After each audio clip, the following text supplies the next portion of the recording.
ಮುಖ್ಯವಾಗುತ್ತದೆ. ಈ ಒಂದು ಪ್ರೌಢಶಾಲೆಯ ಮುಖ್ಯೋಪಾಧ್ಯಾಯರಾದ ಶ್ರೀಮತಿ ಮೀನಾಕ್ಷಿ ಭಜಂತಿಯವರೇ ಮತ್ತು ಸುನಾಳ ಗ್ರಾಮ ಪಂಚಾಯಿತಿಯ ಅಧ್ಯಕ್ಷರಾದಂತಹ ರತ್ನಮ್ಮ ಮಳೆಯವರೇ ಮತ್ತು ಇವತ್ತಿನ ಉಪನ್ಯಾಸಕರಾಗಿ ಆಗಮಿಸಿದಂತಹ ಅಮ್ಮಯ್ಯ ಬಸನಗೌಡರವರೇ ಮತ್ತು ಎಂ ಡಿ ದಾಸರವರೇ ಹಾಗೂ SDMC ಸದಸ್ಯರಾದಂತಹ ನಿರ್ದೇಶಕರಾದಂತಹ ಲಕ್ಷ್ಮಣ ಅವರೇ ಮತ್ತು ಈ ಒಂದು ಶಾಲೆಯ ಯಾವತ್ತು ಗುರು ವೃಂದದವರೇ ಹಾಗೂ ವಿದ್ಯಾರ್ಥಿನಿಯರೇ, ಇವತ್ತು ಒಂದು ತಾಲೂಕು ಕಾನೂನು ಸೇವಾ ಸಮಿತಿ ರಾಮದುರ್ಗ ಮತ್ತು ರಾಜ್ಯ ಕಾನೂನು ಸೇವಾ ಪ್ರಾಧಿಕಾರ ಹಾಗೂ ನಮ್ಮ ರಾಮದುರ್ಗ ವಕೀಲರ ಸಂಘದ ಸಂಯುಕ್ತ ಆಶ್ರಯದಲ್ಲಿ ಇವತ್ತು ಒಂದು ತಾಲೂಕು ಕಾನೂನು ಸೇವಾ ಶಿಬಿರವನ್ನು ಹಮ್ಮಿಕೊಂಡಿದ್ದೀವಿ.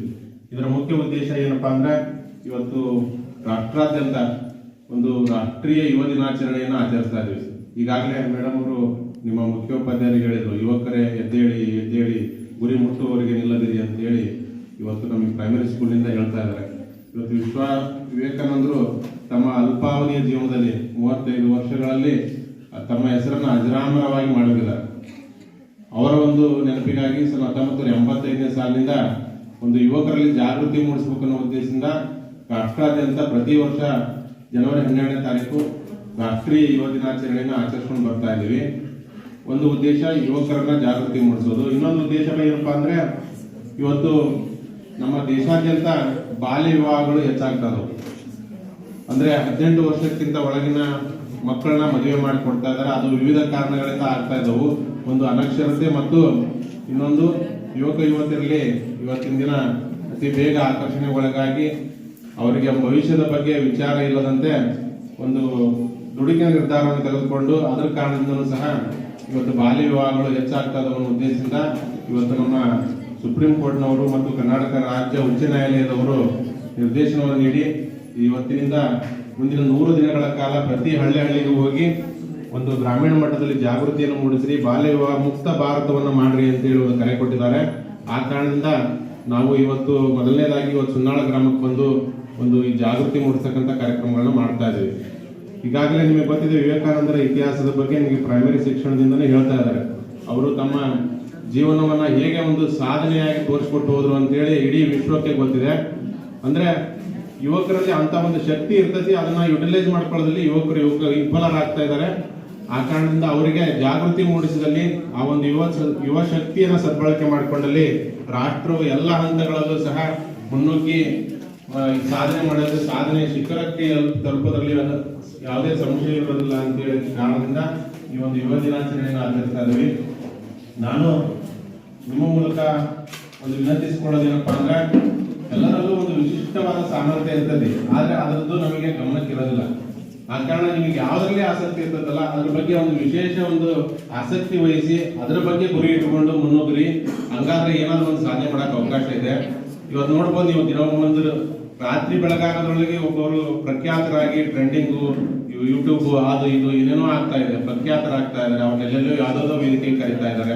ಹಂಗೆ ಪ್ರತಿಯೊಬ್ಬರಲ್ಲೂ ಒಂದು ವಿಶಿಷ್ಟ ಸಾಮರ್ಥ್ಯ ಇರ್ತದೆ, ಆದ್ರೆ ನೀವು ಅದನ್ನ ಯುಟಿಲೈಸ್ ಮಾಡೋದ್ರಲ್ಲಿ ವಿಫಲರಾಗ್ತಾ ಇದ್ದೀರಿ. ಇವತ್ತು ಭಾರತ ಜನಸಂಖ್ಯೆಯಲ್ಲಿ ವಿಶ್ವದಲ್ಲೇ ಪ್ರಥಮದಲ್ಲಿದ್ರೂ ಸಹ ವಿವಿಧ ಕ್ಷೇತ್ರಗಳಲ್ಲಿ ಬಹಳಷ್ಟು ಹಿನ್ನಡೆ ಕಾಣ್ತಾ ಇದೆ. ಅದಕ್ಕೆ ಕಾರಣ ಏನಪ್ಪಾ ಅಂದ್ರೆ, ಒಂದು ರಾಷ್ಟ್ರದ ಯುವ ಸಂಪತ್ತನ್ನ ಸಮರ್ಥವಾಗಿ ನಿಭಾಯಿಸಿಕೊಂಡಿಲ್ಲ ಅನ್ನೋ ಒಂದು ಕಾರಣಕ್ಕೆ ಇವತ್ತು ವಿಶೇಷವಾದ ಕಾರ್ಯಕ್ರಮಗಳನ್ನ ಒಂದು ಭಾರತ ಸರ್ಕಾರ ಇರ್ಬೋದು, ಕರ್ನಾಟಕ ಸರ್ಕಾರ ಇರ್ಬೋದು ಮಾಡ್ತಾ ಇದೆ. ಎಲ್ಲ ಇಲಾಖೆಗಳನ್ನು ಮಾಡ್ತಾ ಇದೆ. ಅದನ್ನ ಸದುಪಯೋಗ ಮಾಡಿಕೊಳ್ಳಬೇಕಾಗಿರೋದು ಇವತ್ತು ಗ್ರಾಮೀಣ ಯುವಕರಲ್ಲಿದೆ. ಗ್ರಾಮೀಣ ಯುವಕರಲ್ಲಿ ವಿಶೇಷವಾದ ಒಂದು ಶಕ್ತಿ ಇರ್ತದೆ. ಆದ ಕಾರಣ ತಾವೆಲ್ಲರೂ ಸಹ ಒಂದು ದೈಹಿಕವಾಗಿರ್ಬೋದು, ಬೌದ್ಧಿಕವಾಗಿರ್ಬೋದು, ಯಾವ್ಯಾವ ಅವಕಾಶಗಳನ್ನೋದು ಒಂದು ಎರಡೂ ಕೈಗಳಿಂದ ಬಾಚಿಕೊಂಡು ಅದಕ್ಕೆ ಏನ್ ಬೇಕಲ್ಲ ಆ ಎಲ್ಲ ಪ್ರಕ್ರಿಯೆಗಳನ್ನ ಮಾಡ್ರಿ ಅಂತೇಳಿ ಈ ಒಂದು ಸಂದರ್ಭದಲ್ಲಿ ಹೇಳ್ತೀನಿ. ಮತ್ತು ಇನ್ನೊಂದು ವಿಷಯ ಅಂದ್ರೆ, ಬಾಲ್ಯ ವಿವಾಹ ಮುಕ್ತ ಭಾರತ ಅಂತೇಳಿ ಏನು ವಿಶೇಷ ಕಾರ್ಯಕ್ರಮ ಇದೆ, ಇದು ಒಂದು ಬಹಳ ಗಂಭೀರವಾದಂತ ವಿಷಯ ಆಗಿದೆ.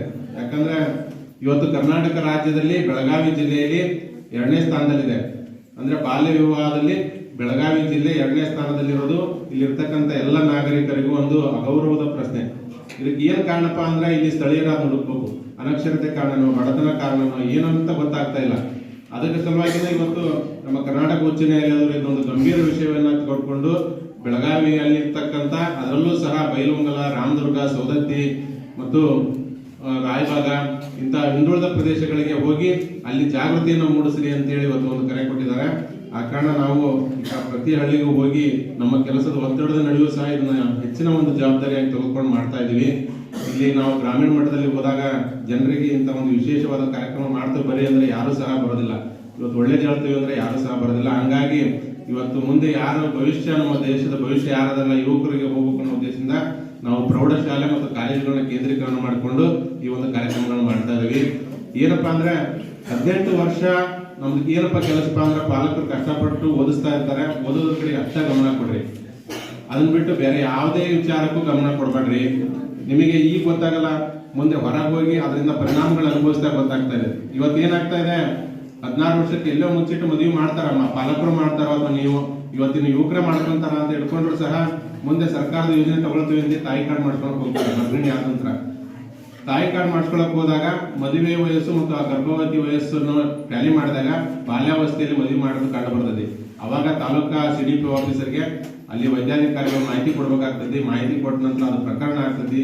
ಪ್ರಕರಣ ಆದಾಗ ಅವ್ರು ಯಾರು ಮದುವೆ ಆಗಿರ್ತಾರಲ್ಲ ಆ ಗಂಡನ್ನ ಅರೆಸ್ಟ್ ಮಾಡ್ತಾರೆ. ಅರೆಸ್ಟ್ ಮಾಡಿ ಜೈಲಲ್ಲಿ ಇಡ್ತಾರೆ. ಈ ಕಡೆ ಆ ಮಗುವಿಗೆ ತಂದೆ ಇಲ್ದಂಗೆ ಆಗ್ತದೆ, ಈ ಕಡೆ ಅವನ ಭವಿಷ್ಯನೂ ಹಾಳಾಗ್ತದೆ. ಹಂಗಾಗಿ ಇದರ ದುಷ್ಪರಿಣಾಮಗಳು ಬಹಳಷ್ಟು ಇದಾವು. ಒಂದು, ದೈಹಿಕವಾಗಿ ಇನ್ನೂ ಸಹ ಸಮರ್ಥರಾಗಿರೋದಿಲ್ಲ.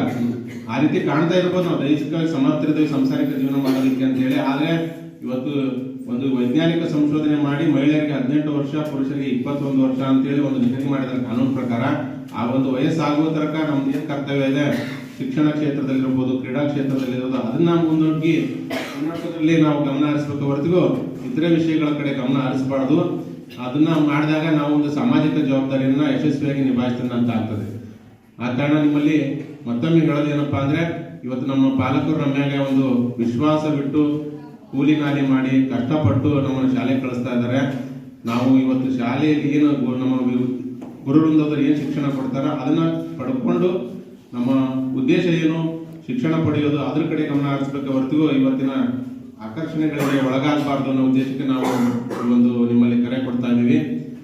ಎಲ್ಲ ಯುವಕರು ಸಹ ಓದೋದ್ರ ಕಡೆಗೆ ಅಷ್ಟೇ ಗಮನ ಕೊಡ್ರಿ, ಮತ್ತೆ ಬೇರೆ ಯಾವುದೇ ಕಡೆಗೆ ಗಮನ ಕೊಡಬೇಡ್ರಿ. ಮತ್ತೆ ನಿಮ್ಮ ಯಾರೇ ಅಂತ ಕಂಡು ಬಂದ್ರು ಸಹ ಬಾಲ್ಯ ವಿವಾಹ ನಡೀತಾ ಇರೋದು ನಿಮ್ಮ ಅಕ್ಕಪಕ್ಕದಲ್ಲಿ ನಿಮ್ಮ ಸ್ನೇಹಿತರು ಯಾರ್ದೋ ಒಂದು ಕಂಡು ಬಂತು ಅಂದ್ರೆ, ಅಥವಾ ನಿಮ್ಮ ಪಕ್ಕದಲ್ಲಿ ಕೂಡ್ತಾ ಇದ್ದವ್ರು ಯಾರೋ ಒಬ್ರು ಕಂಟಿನ್ಯೂಸ್ ಆಗಿ ಒಂದು ವಾರದಿಂದ ಬರ್ತಾ ಇಲ್ಲ ಅಂತಂದ್ರೆ ನಿಮ್ಮ ಟೀಚರ್ಸ್ಗೆ ಅದ್ರ ಬಗ್ಗೆ ಇಂಟಿಮೇಟ್ ಮಾಡ್ರಿ.